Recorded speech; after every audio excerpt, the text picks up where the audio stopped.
Assalamualaikum warahmatullahi wabarakatuh. Perkenalkan, nama saya Prena Humola dari kelas 2F dengan NIM 151422129 dari jurusan Pendidikan Guru Sekolah Dasar Fakultas Ilmu Pendidikan Universitas Negeri Gorontalo. Di video kali ini saya akan membuat tugas video mata kuliah Strategi Pembelajaran dengan dosen pengampu Ibu Nur Fadlia SPD MPD.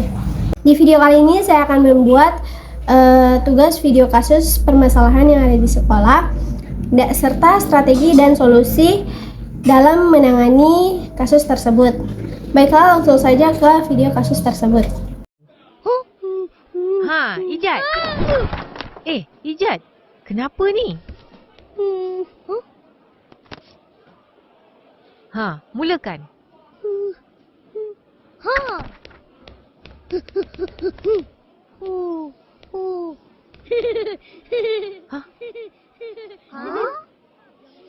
Kenapa Ijat tu? Dari video tersebut, kita dapat melihat bahwa terdapat dua kasus yang akan kita tangani. Baiklah, langsung saja pada permasalahan yang pertama. Ijat. Ijat, kenapa? Baik, dari video tadi kita dapat melihat bahwa anak tersebut ketakutan saat ditunjuk gurunya untuk membaca. Nah, strategi yang tepat untuk menangani kasus masalah ini yaitu strategi pembelajaran berbasis masalah, problem based learning. Dalam strategi pembelajaran berbasis masalah, siswa akan diajak untuk memecahkan masalah nyata atau situasi yang dihadapi dalam kehidupan sehari-hari. Dalam hal ini, guru dapat menemukan masalah atau situasi yang sesuai dengan minat dan kebutuhan siswa sehingga siswa lebih terlibat dalam proses pembelajaran dan lebih termotivasi untuk belajar. Selain itu, strategi pembelajaran berbasis masalah juga dapat membantu mengembangkan kemampuan berpikir kritis dan kreatif siswa, sehingga mereka dapat mengatasi masalah atau situasi yang dihadapi secara lebih efektif. Dalam hal ini, siswa juga akan belajar secara aktif dan tidak merasa takut atau cemas ketika harus ditunjuk oleh guru, karena mereka terlibat dalam proses pembelajaran dan memegang peran aktif dalam memecahkan masalah tersebut. Contohnya, siswa tadi merasa takut ketika ditunjuk oleh guru di kelas untuk membaca. Hal ini membuat siswa tersebut merasa cemar dan tidak nyaman selama proses pembelajaran di kelas. Solusi yang dapat diberikan yaitu yang pertama, berikan dukungan emosional. Guru dapat memberikan dukungan emosional kepada siswa tersebut dengan memberikan kata-kata penyemangat atau memberikan perhatian khusus kepada siswa tersebut untuk membangun rasa percaya dirinya. Yang kedua, jadikan lingkungan kelas nyaman. Guru dapat menciptakan lingkungan kelas yang nyaman dan aman bagi siswa tersebut, seperti dengan mengatur tempat duduk siswa tersebut yang lebih dekat dengan guru atau teman sekelasnya yang membantunya merasa nyaman. Yang ketiga, gunakan teknik pembelajaran yang menyenangkan. Guru dapat menggunakan teknik pembelajaran yang menyenangkan dan interaktif, seperti permainan atau aktivitas kelompok, untuk menarik minat siswa tersebut dan membantu mengurangi rasa takutnya. Yang keempat, gunakan penunjukan acak. Guru dapat menggunakan penunjukan acak saat memilih siswa untuk menjawab pertanyaan atau mempresentasikan tugas, sehingga siswa tersebut tidak merasa tertekan atau takut ketika ditunjuk secara langsung oleh guru. Yang kelima, berikan latihan khusus. Guru dapat memberikan latihan khusus yang membantu mengurangi rasa takut siswa tersebut, seperti teknik relaksasi atau meditasi. Hal ini dapat membantu siswa tersebut untuk mengelola emosinya dan meningkatkan konsentrasi saat belajar. Yang keenam, berkomunikasi dengan orang tua. Guru juga dapat berkomunikasi dengan orang tua siswa tersebut untuk mengetahui lebih lanjut tentang situasi dan kebutuhan anak. Orang tua dapat membantu guru dalam memberikan dukungan dan solusi untuk mengatasi rasa takut siswa tersebut. Dalam kasus ini, strategi pembelajaran berbasis masalah juga dapat diterapkan dengan meminta siswa tersebut untuk memecahkan masalah yang sesuai dengan minat dan kebutuhannya. Hal ini dapat membantu siswa tersebut lebih terlibat dalam proses pembelajaran dan lebih termotivasi untuk belajar. Baiklah, selanjutnya ke permasalahan berikut. Mulakan.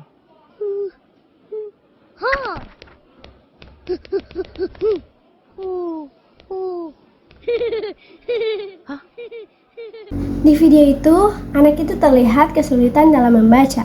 Berikut ini ada beberapa strategi yang dapat membantu anak tersebut mengatasi permasalahan kesulitan dalam membaca tersebut. Strategi yang pertama yaitu phonics.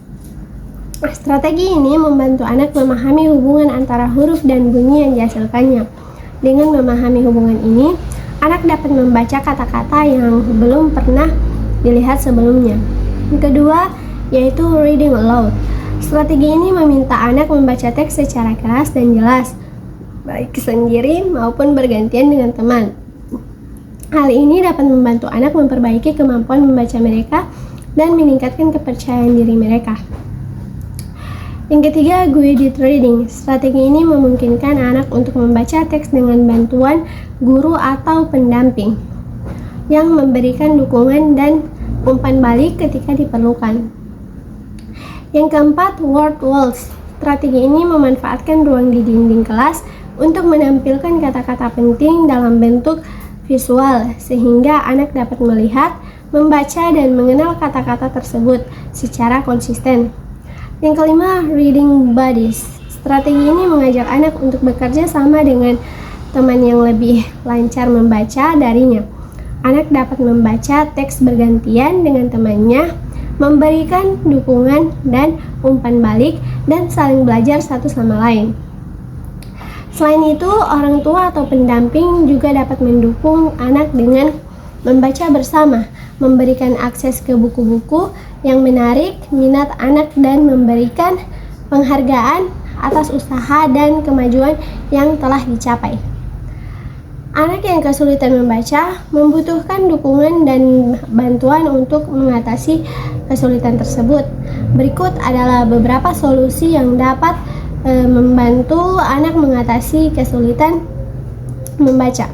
Yang pertama yaitu membuat lingkungan membaca yang nyaman. Kita sebagai guru atau orang tua dapat membuat lingkungan membaca yang nyaman dan menarik minat anak, seperti memberikan akses ke buku-buku yang menarik minat anak, menghias ruangan dengan poster tentang membaca, dan membuat sudut baca di rumah atau di kelas. Yang kedua, menyediakan dukungan baca. Guru atau orang tua dapat memberikan dukungan baca kepada anak, seperti membaca bersama-sama, meminta anak membaca teks bergantian dengan orang tua atau teman, dan memberikan umpan balik yang positif dan konstruktif.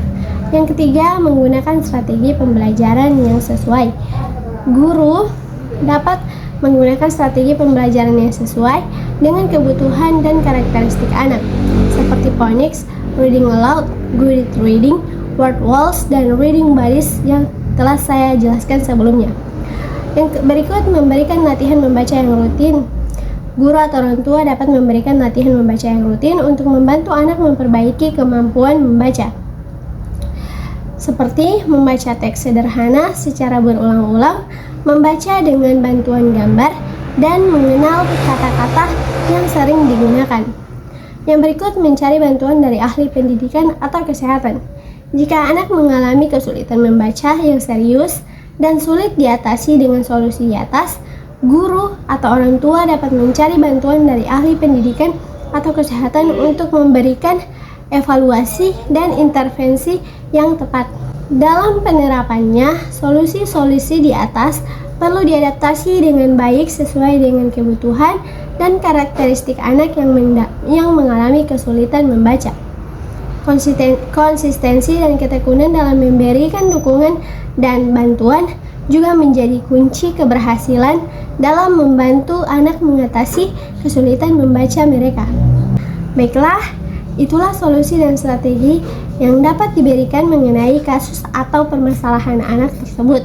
Sekian dari saya, lebih dan kurangnya saya mohon maaf. Wallahu musta'an. Wassalamualaikum warahmatullahi wabarakatuh.